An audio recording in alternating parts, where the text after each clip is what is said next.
I ran away from my abusive home as a teenager. I worked for years to turn my life around and finally bought a house. When I did, my family returned, demanding I hand over my home to them because family comes first. My parents are currently forcing me to pay them $2,000 a month to park my car beside their house. They know I'm going to go homeless if I can't park here, so they're deliberately draining every cent I have and are actively trying to make me homeless. As far as why my own parents are doing this to me, the reason is very simple, but simultaneously very disgusting. It's the exact reason they've already used to ruin my life before, and it makes my blood boil. At least it used to. Because no longer am I the naive and sad kid who believed that if he tried just hard enough, maybe, just maybe, his parents would actually love him. You see, my parents are monsters, and to understand why I will dance on their graves the second they drop dead, we need to go back to when I was a kid. I have a brother 5 years younger than me, and there's no better example of our relationship than when he got a skateboard for his 8th birthday. He claimed he wanted one, but quit after only using it once. I then became interested in skateboarding a few months later, but he decided to give skateboarding another shot, conveniently only when I wanted to ride it. He never did end up practicing, and would literally take it outside just to walk around with it in his hand for an hour. My parents were fully on his side,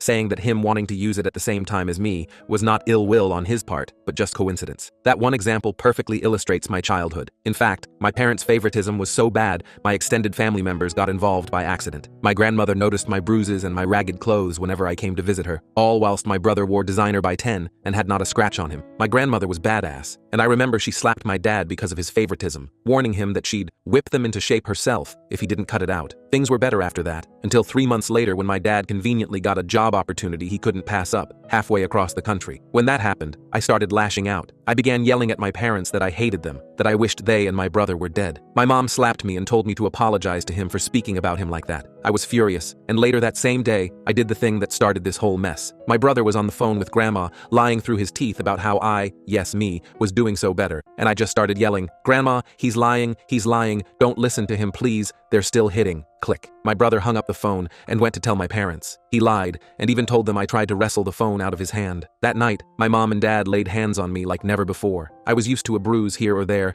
but this time it was different to anything I've experienced. Blow after blow after blow, even after I passed out. I'm positive they thought they culled me. I think they panicked, but instead of calling the ambulance, they put me in the bathtub and left me there hoping I'd wake up. I was 17 at the time. I miraculously woke up that night in the bathtub full of cold water, and in that moment, I made the hardest decision of my life. I packed all my things and left. I had no plan, no money, and no food, but I was still certain being homeless would be better than living with my parents and my brother. And the crazy part is that I was right, until I wasn't. Because even though I lived on the streets for the first few years, committing petty theft to get food and blankets, I eventually found a job and busted my butt to build a life for myself. I found my own place, got therapy, and I truly believe I overcame all my PTSD and trauma. And that was when the universe decided to play one last trick on me, the pandemic. I lost my job, the majority of my savings, and my apartment. I was back at square one. I had nothing but a truck and a cheap camper van to my name. And so, 15 years after leaving my parents, I was forced to come back and grovel at their feet for help. I remember my dad opened the door, and he looked amused. He chuckled and asked if the worm was back to beg for dirt, and my mom had a similar reaction. She called me pathetic and spit on my shoe, saying I'm lucky she's not beating me like she used to for having the nerve to show up here. I told them I was here for just one thing, to ask if I could park my camper van at their house. Surprisingly, they said yes, but under one specific condition. You see, my brother still lived with them, now with his wife, and he was down financially. The condition was that every month, I'd pay $2,000 as a thank you to him for letting me park my camper van. Speaking of my brother, I found out that he and his wife have 4 kids. Their first when his wife was 23, the second a year later, the third 2 years after that, and she just delivered their 4th a couple months ago. I also learned that she refuses to work, despite having a university degree in business management that my parents paid for, and that my dad happily watches the kids all day without complaint. This means their finances depend entirely on unemployment checks. Either way, when my parents told me how much I'd have to pay, I was baffled. Their house sat on nearly an acre of land with plenty of space for my truck. When I pressed my parents about why they were really forcing me to pay, they claimed they had no room and didn't want me there since we haven't gotten along in years. My father crossed his arms and said, "You chose to move out. You can't come running back the minute things get tough. We're not running a charity," my mother said coldly. My parents called my camper an eyesore and told me to leave. My brother and his wife thought it was hilarious that I had to live in my truck, pointing and calling me a homeless loser. CL even took pictures, though thankfully she never posted them online. This is what happens when you don't plan properly. My brother smirked as I drove away, my possessions rattling in the back of my truck, my dignity in tatters. That first night parked in a supermarket lot, I barely slept from fear someone might break in. Every passing car, every distant shout made me sit up in alarm. The next morning, a security guard knocked on my window and told me I couldn't stay there. Company policy, he said, though he looked sympathetic. Try the Walmart on Highway 16. They sometimes let people park overnight. Finding stable parking was incredibly difficult. No other relatives lived nearby, and all my friends were in apartments with strict parking rules. I was also emotionally attached to the area and didn't want to leave. I'd built a life here, had favorite coffee shops, knew all the shortcuts, had connections that might lead to future employment. For months, I lived a nomadic existence. I'd park in different lots each night, trying to be inconspicuous. I dealt with harassment from strangers, people claiming I was violating property rules when I wasn't, and even threats. One night, a group of teenagers banged on my camper and threatened to smoke out the homeless guy before a store employee scared them off. To keep my small refrigerator running, I'd sneak extension cords into outdoor outlets of commercial buildings. Not my proudest moments, but necessary. I had a solar charger for my phone, but needed electricity for my camper batteries. I'd slip into the bathroom of a 24-hour gas station at dawn to brush my teeth and wash my face, buying a coffee afterward to thank the night shift worker who pretended not to notice my morning routine. I found places to shower occasionally. A gym membership helped with that. Public libraries became my sanctuary during the day, offering free Wi-Fi for job searches and a respite from the cramped confines of my truck. The librarians never asked questions when I'd arrive at opening and leave at closing, my backpack stuffed with my valuables that I couldn't risk leaving in the camper. TLDR, lost job and apartment during pandemic, converted truck into living space. Parents refused to let me park on their property unless I paid apartment-level rent. Lived nomadically for months. After months of truck living, I finally landed a job in a neighboring city. It wasn't ideal, a warehouse position with odd hours, but the pay was decent at $18 an hour, and they were hiring immediately. I was still receiving unemployment, but had no stable living situation, and I didn't want to be jobless when benefits expired. Plus, I was going stir-crazy with nothing to do but read, watch DVDs on a portable player, and scout for parking spots and accessible bathrooms. I had to scramble to prepare for the interview, washing my one decent shirt in a laundromat and getting a haircut at a budget salon. The hiring manager, Dave, seemed impressed by my eagerness and work history. "When can you start?" he asked, and I said, "Right now, if you need me to." He laughed, but appreciated my enthusiasm. When I got the job, I essentially lived in the back lot of the company building. My manager actually appreciated this arrangement since I was available for virtually any shift. "Most reliable employee I've ever had," Dave would joke to other staff. "Always on time because he's already here." He even let me detach the camper so I could drive without it. He allowed me to hook up to the building's power and water, and I worked unpaid Sundays as a form of rent. I showered at a friend's place or the gym, since my camper only had a portable toilet I avoided using except in emergencies. The camper was easy to heat in winter with a small electric heater, but summers were brutal without AC. The metal shell would trap heat like an oven, and I'd often sleep with the door partially open on hot nights, a bug screen my only protection. I eventually bought a used portable air conditioner to make it tolerable, though it consumed a lot of electricity and made an awful racket. I earned substantial overtime and learned valuable skills from coworkers. Rick from shipping taught me to operate the forklift. Maria from inventory showed me their tracking system. I became known as the guy who could fill in anywhere. Earlier this year, I was promoted to supervisor with a much better salary of $26 an hour plus benefits. That first paycheck as supervisor felt like winning the lottery. After 2 years of living in my truck, watching every penny, and dreaming of stability, I could finally afford something better. The pandemic was largely behind us. The economy was recovering, and I had steady employment with growth potential. That's when I decided I needed something more permanent. The trauma of losing my apartment taught me I needed long-term stability. I found a 3-bedroom manufactured home just 2 miles from work and somehow negotiated $10,000 off the asking price by pointing out some minor issues that needed repair and offering to fix them myself. I used nearly my entire savings for the down payment and secured a mortgage. Finally, I didn't have to live in a truck. I had enough space to set up my camper in the backyard as a guest house or storage. Moving day was emotional. I didn't have much to move, just my few remaining possessions from the camper. My first night in the house, I slept on a borrowed air mattress in an empty bedroom, but it was the best sleep I'd had in years. I could stretch out fully. I could use the bathroom without planning a trip to a gas station. I could cook on a real stove instead of a camping burner. Over the next few weeks, I furnished the place slowly and inexpensively.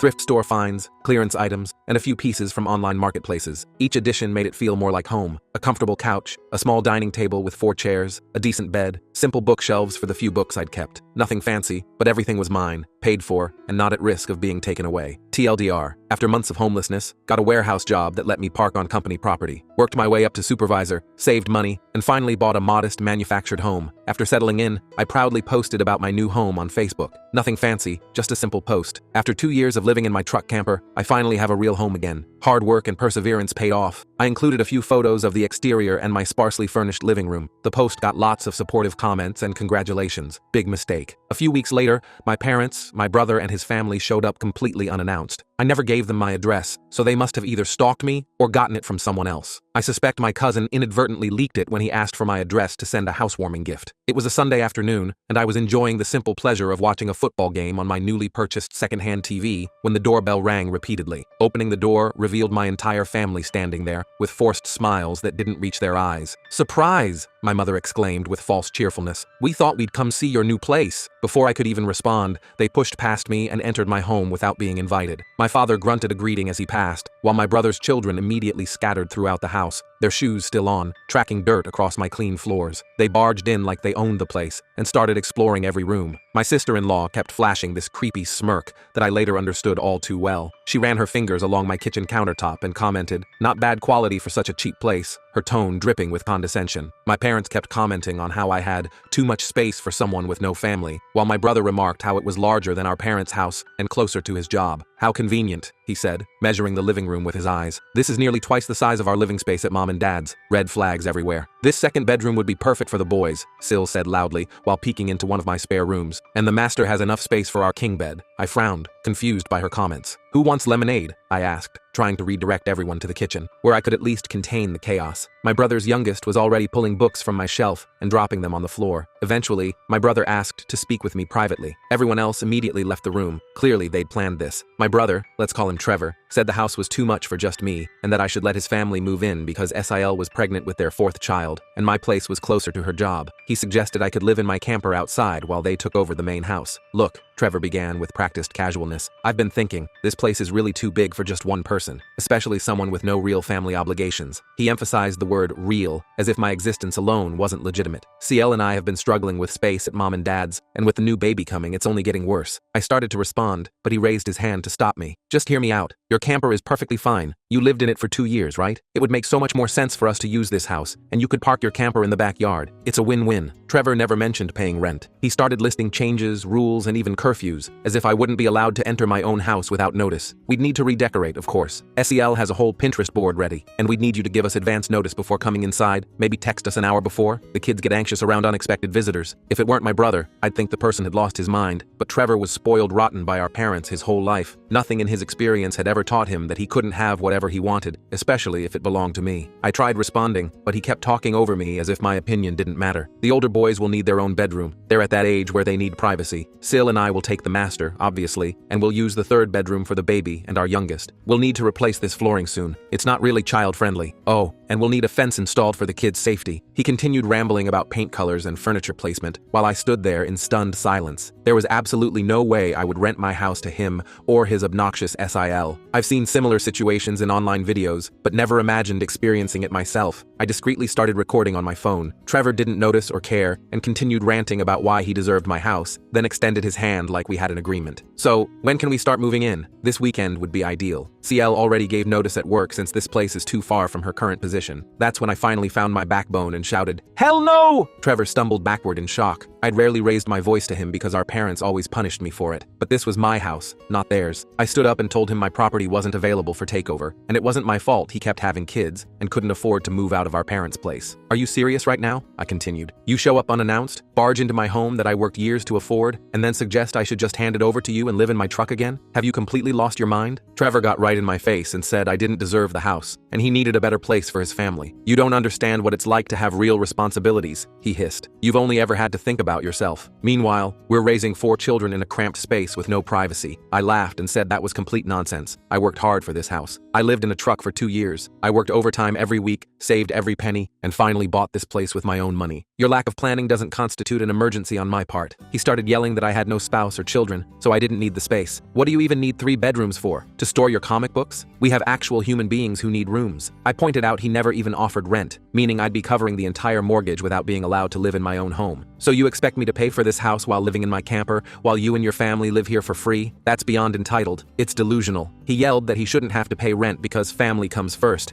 and Mom and Dad said you were going to do this. His face reddened as he added, "After everything we've done for you over the years, this is how you repay us." "Everything you've done for me?" I replied incredulously. "Like what, exactly? Making my childhood miserable? Laughing when I became homeless? Refusing to let me park on our parents' property property unless I paid extortionate rent, I shouted back that our parents had no right to give away my house. Right on cue, my parents and SIL burst in and surrounded me, trying to pressure me into agreeing. There was a lot of arguing, but I kept hearing, "Just do it for Trevor," repeatedly. "You've always been selfish," my mother accused, her face twisted with disapproval. "Trevor needs this house more than you do. Why can't you understand that?" My father added, "Son, sometimes in life we have to make sacrifices for family. This is one of those times." Sil stood with her hands on her pregnant belly, her expression a calculated mixture of outrage and victimhood. "I can't believe you'd put your own comfort above the needs of your nieces and nephews. What kind of uncle are you?" I told them they had no say in my life or my property, and to leave before I called the police. Sil screamed that she was pregnant again, and I couldn't do this to her. I reminded her that I hadn't done anything to her. She just assumed she could take from me without permission. I called her a stuck-up witch who never respected me, and said I didn't care how many kids she had. "Having children was your choice," I said firmly. "I'm not obligated to house them. I'm not their father. You and Trevor are their parents. It's your responsibility to provide for them, not mine." That pushed her over the edge. She attacked me, landing one punch before Trevor restrained her kicking and screaming. She demanded to be released so she could scratch my eyes out. I held up my phone and threatened to call police if they didn't leave immediately. "I have everything recorded," I warned, backing away. "If you don't leave now, I'm calling the police and pressing charges for assault." My parents gave up and told Trevor they were leaving. My mother said I had a week to come to my senses. I told her that wouldn't happen and not to return. I also warned SEL that I had recorded everything and would press charges for assault if she tried anything else. She stormed out, sobbing theatrically. My mother was last to leave, insisting I needed to do this for Trevor and Sil. I firmly told her it wasn't happening. "Mom," I said as she lingered in the doorway, "I want you to hear this clearly. I will never give up my home to Trevor and SEL. Not now, not in a week, not ever. If you come back to pressure me again, I'll call the police immediately." As they loaded into their vehicles, I could see them huddled together, likely plotting their next move. This wasn't over. I could feel it. They wouldn't accept no so easily after a lifetime of getting their way. TLDR. Family showed up uninvited to my new home. Brother demanded I give him my house and live in my camper. When I refused, SIL physically attacked me. I threatened to call police, and they finally left. As I mentioned earlier, I know this story sounds unbelievable. Similar stories exist online, but entitled families aren't exactly rare. By reading about my parents, you'll understand how they created this situation by spoiling my brother into the entitled person he is today. They've never given a real explanation for their favoritism, and I fear there isn't one. Some people can't justify choices like child favoritism. They just double down on supporting the child they chose. After kicking my family out, I immediately shared what happened on social media with our extended family. I knew they'd try to twist the story to make me the villain, so I acted preemptively with video evidence to back my account. I didn't post the entire recording publicly, but I sent clips to key relatives who I knew would spread the word. "I need to share something disturbing that happened today," my post began.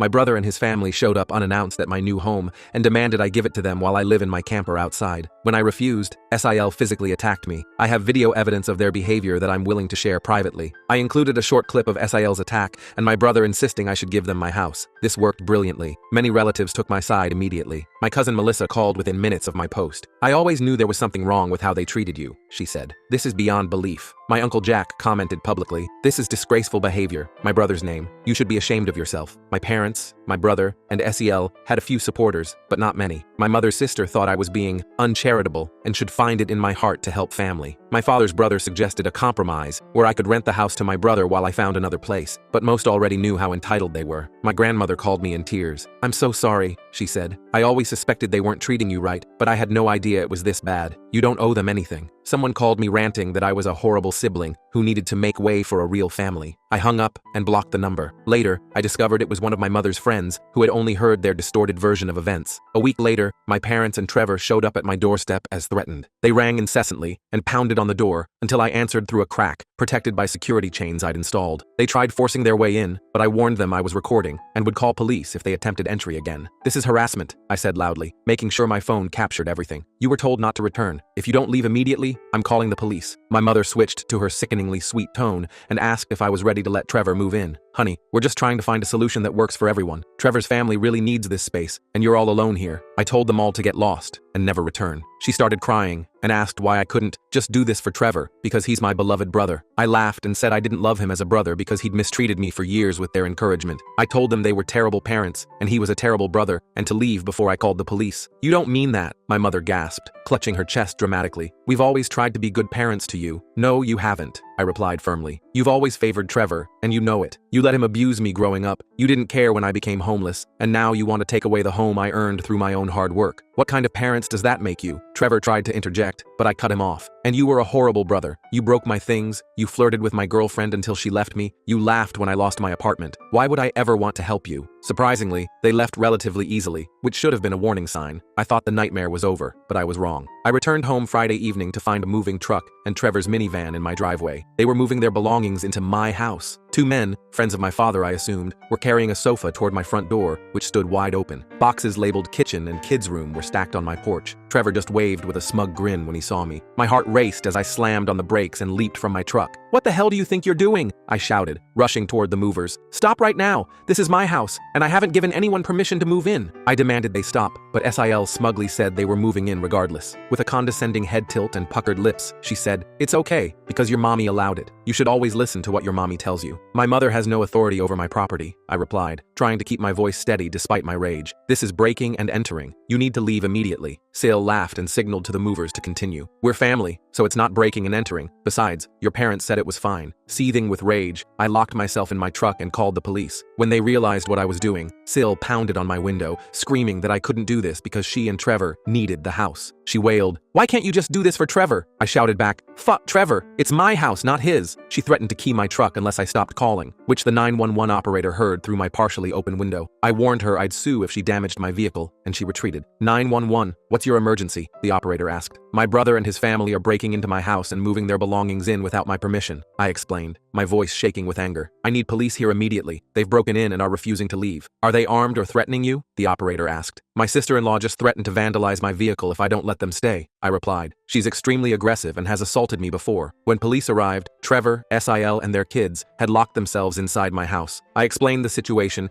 and showed my driver's license with my current address. "This is my property," I told the officers. "I have the deed and mortgage documents inside. They showed up while I was at work and broke in." One officer, a tall man with a weathered face, nodded. "Let's go talk to them." When we approached the front door, I discovered they'd changed the lock. The drilled-out original lock and the Harbor Freight drill they'd used were still sitting on the porch. Could they have left more evidence? "Look at this," I said, pointing to the destroyed lock cylinder. "They actually drilled out my lock and replaced it." The second officer, a younger woman, picked up the drill with a gloved hand. "That's definitely breaking and entering," she confirmed, shaking her head in disbelief. My parents arrived while I was talking to the officers. They immediately lied, claiming I'd agreed to rent my house to Trevor's family. "There's been a terrible misunderstanding," my mother insisted, her voice quavering with false sincerity. "My son agreed to let his brother's family move in. He's just having second thoughts now." I said that was easily disprovable. I never agreed to any such arrangement. I explicitly told them multiple times they could not move in. I have videos of our previous confrontations where I clearly stated they were not welcome here. The female officer asked if I had documentation proving ownership. "My mortgage papers and deed are inside the house, which I can't access because they've changed the locks," I explained. "But you can verify my identity matches the property records." Trevor and Sil finally emerged with papers in hand, looking absurdly smug. Trevor's youngest clung to his leg, crying dramatically on cue. "We have a rental agreement," Trevor announced triumphantly, waving a document. They'd actually printed a fake rental agreement with a forged signature that looked nothing like mine. The agreement stated they would pay $300 monthly for the entire house while I lived in the camper, an absurdly low amount that wouldn't even cover a quarter of my mortgage. I informed them this was blatant fraud that could be easily proven and result in jail time, potential job loss for Trevor, and a lawsuit for any damage to my property. I also threatened to call Child Protective Services. "What kind of example are you setting for your children?" I asked loudly. "Breaking into someone's home, forging documents, teaching them that they can take whatever they want? Do you think CPS would approve of that parenting?" Trevor went pale with fear, but my mother stepped between us, insisting I should just live in the camper so they could finally have a family home. I yelled that if she thought it was such a good idea, she could give Trevor her house instead. "Why don't you move into a camper in your backyard and let Trevor have your house?" I challenged. "If it's such a reasonable arrangement, surely you wouldn't mind doing it yourself." My mother sputtered. "That's different. We've lived in our home for 30 years, and I've worked for 2 years to get this home," I countered. "What makes his needs more important than mine?" The police separated us, and I loudly detailed their crimes: breaking in by drilling my lock, forging documents, and assault, which I had on video. These were felonies I could ruin their lives with, and the only reason I hadn't was for the kids' sake. I gave them one chance to leave. The male officer spoke firmly to my family. "This is clearly this gentleman's residence. You need to remove your belongings immediately and vacate the premises. The alternative is arrests for breaking and entering, forgery, and criminal trespass." Finally realizing they couldn't force me, my mother surrendered and agreed to end this. She spoke quietly with SIL, who instantly began sobbing dramatically while tearing the fake rental agreement into confetti. until an officer ordered her to pick up the litter. "Don't destroy that," the female officer said sharply. "That's evidence of attempted fraud." Sil reluctantly gathered the torn pieces, her mascara running down her cheeks. "This isn't fair," she whimpered. "We need this house more than he does." The officers looked completely done with the situation. Trevor began instructing his kids to reload the truck while they cried. The oldest complained he wouldn't get his own room now. "But Dad, you promised I wouldn't have to share with the baby anymore." They gathered in a clearly rehearsed group pose with quivering lips, Sil rubbing her pregnant belly, and Trevor making the saddest face possible while pleading, "Please don't do this. We need to live here." I remained firm and told them to keep packing. The children and Sil escalated their crying, and Trevor shouted, "Are you satisfied with yourself? You've denied us a home because you're too selfish to share and help out family." I burst out laughing and explained that what he wanted wasn't sharing but taking, and no amount of crying would change my mind because he wasn't my brother anymore, just an entitled brat who thought he could take whatever he wanted from me, like when we were kids. "This isn't sharing," I said clearly, for the benefit of the officers and anyone else listening. "Sharing would mean we both get something. What you wanted was to take my entire house while I live in a camper and still pay the mortgage. That's not sharing, that's theft." Trevor cursed at me until the police threatened to arrest him regardless of whether I pressed charges. I asked the officers to stay until everyone left, and they agreed. More patrol cars arrived, giving my family extra motivation to hurry. Watching them pack was surreal. They'd brought nearly everything they owned, clearly planning to move in permanently. Beds, dressers, toys, kitchen appliances, even photo albums and wall decor. They genuinely believed they could just take over my home without consequences. I demanded Trevor give me the keys to my new lock. He threw them down the street into a storm drain, but an officer made him retrieve them, getting filthy in the process. He slammed them into my hand with a glare. "I hope you're happy," he hissed. "My children will still be crammed into one room because of you." I ordered them all to leave and never return. My mother threatened to disown me, as if that would hurt me. I sarcastically replied, "Oh no, that means I won't get to come to holidays where you treat me like garbage anyway. If Trevor ever needs an organ donor, I wouldn't give him a toenail clipping. So do what you always told me to do. Suck it up."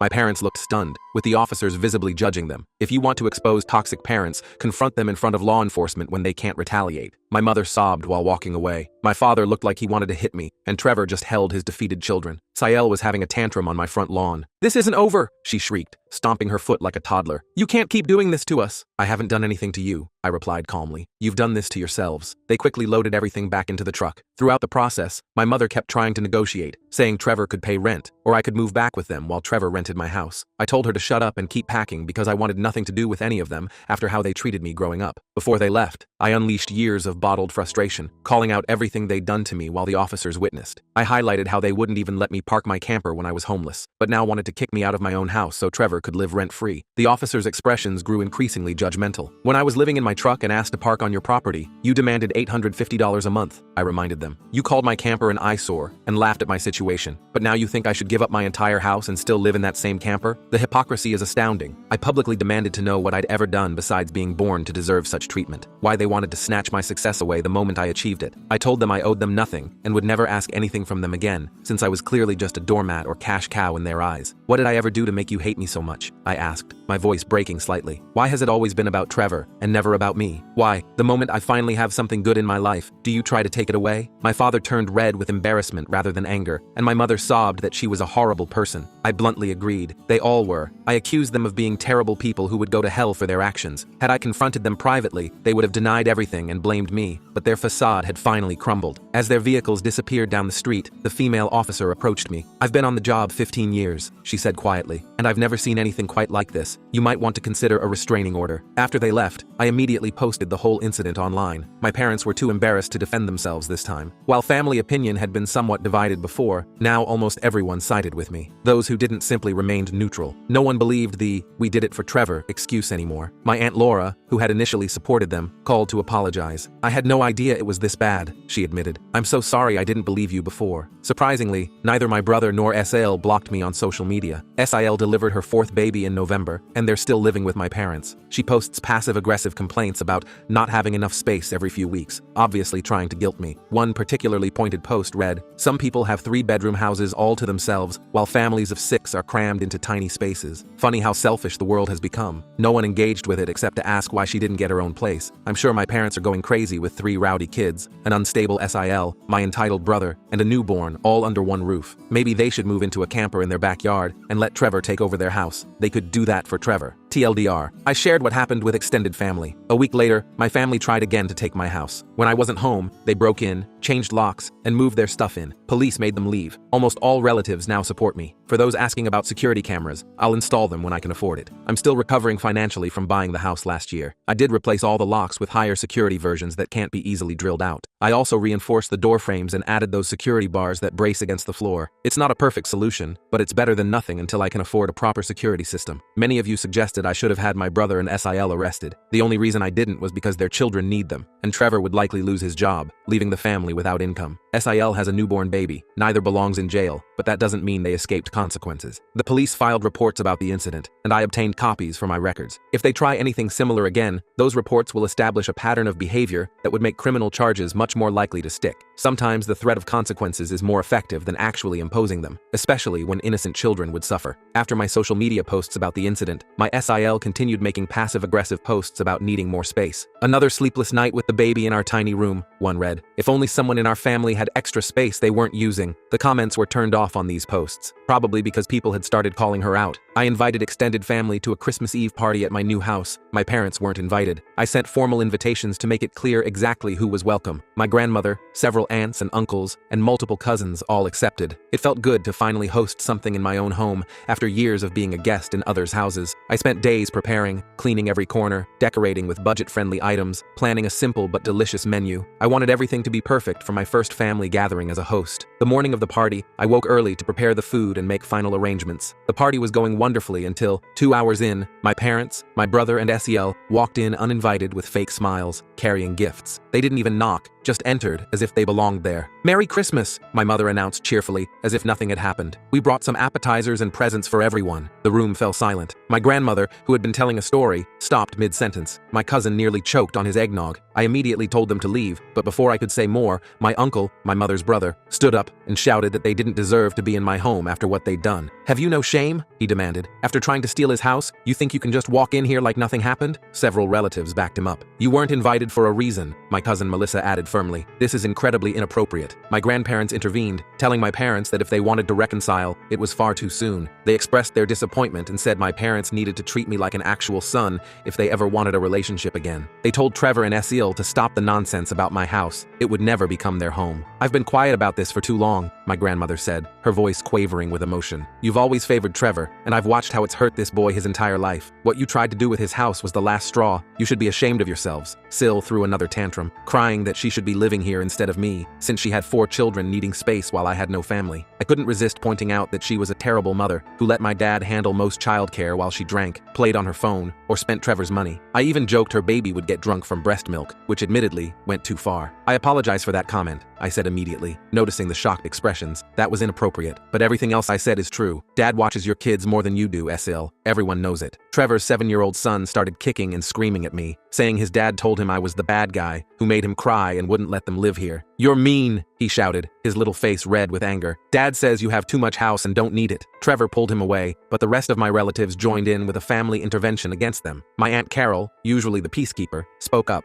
"Using your children as emotional weapons is despicable," she told Trevor. "Teaching them that they're entitled to take what isn't theirs is terrible parenting." Everyone was crying. CL, the baby, the children, and even Trevor nearly broke down from the verbal lashing. He just sat on my shoe ottoman looking completely broken, unable to make eye contact. They all left in defeat, and we resumed the party without mentioning what happened. Since most adults had been drinking, everyone stayed overnight. Some even slept in my camper. They were amazed I'd lived in it for 2 years and had many questions about the experience. "I can't believe you managed in such a small space for so long," my cousin remarked while examining the camper the next morning. "I'd have gone crazy after a week." "You adapt," I explained. "After a while it becomes normal. You learn to live with less, to organize efficiently. It wasn't ideal, but it taught me a lot about what I really need versus what I just want." After the holidays, SEL finally stopped posting about me and deleted her previous complaints. In January, she briefly posted about trying to convince my parents to get a camper so Trevor's family could have their entire house, but my parents firmly refused to be pushed out of their own home. Some people understand the importance of family and sacrifice, she wrote cryptically. Others clearly don't. She quickly removed the post and has barely posted since. Trevor can't afford to move out on just his salary, and SIL has realized no one's listening to her complaints anymore. Life has calmed down for me. I've invited friends over for poker nights despite being terrible at the game. I'm just happy to have a place where we can all gather, I told them, dealing another terrible hand. The company matters more than winning. I've rented out 2 bedrooms to friends, which helps cover my mortgage. They're respectful roommates who appreciate having a decent place to live at a fair price. We share cooking duties and have movie nights in the living room. It's the healthy, functional household I never had growing up. Sael freaked out when she found out, and my mother cried about how I could have rented those rooms to Trevor's family instead. I reminded her they broke into my house, and there wasn't enough space for all of us anyway. You'd rather have strangers in your home than your own flesh and blood? My mother sobbed during a rare phone call. I'd rather have respectful roommates who pay rent and don't try to steal my house, I replied calmly. And they're not strangers. They're my friends. My parents haven't bothered me about the house since then. I'm doing well. My parents and Trevor, not so much. It turns out SEL is worse than I thought. Trevor's youngest child isn't actually his. CL had an affair, something a few commenters predicted months ago. The truth came out when the baby's features became more distinct, and he didn't resemble Trevor or any of the other children. A DNA test confirmed what many had suspected. She's been kicked out of the family, and Trevor recently finalized the divorce, which went in his favor since we live in an at-fault state. Trevor successfully removed his name from the baby's birth certificate. After the Christmas confrontation, my parents and Trevor finally stopped listening to SIL. They've started attending church, perhaps because I said they'd go to hell for their actions. My parents even came to personally apologize after seeing animated videos of my previous posts online. They acknowledged their narcissism and admitted to wronging me terribly. We've been terrible parents to you, my mother admitted, her eyes downcast. We can't undo the past, but we want you to know we recognize our failures. My father, always a man of few words, simply said, "I'm sorry, son. I was wrong." I appreciated their apology, but maintained my boundaries. "Thank you for acknowledging what happened," I replied. "It means something to hear you admit it, but rebuilding trust will take time, if it happens at all." Trevor and Esil's marriage collapsed spectacularly. Without me as a scapegoat and after public humiliation,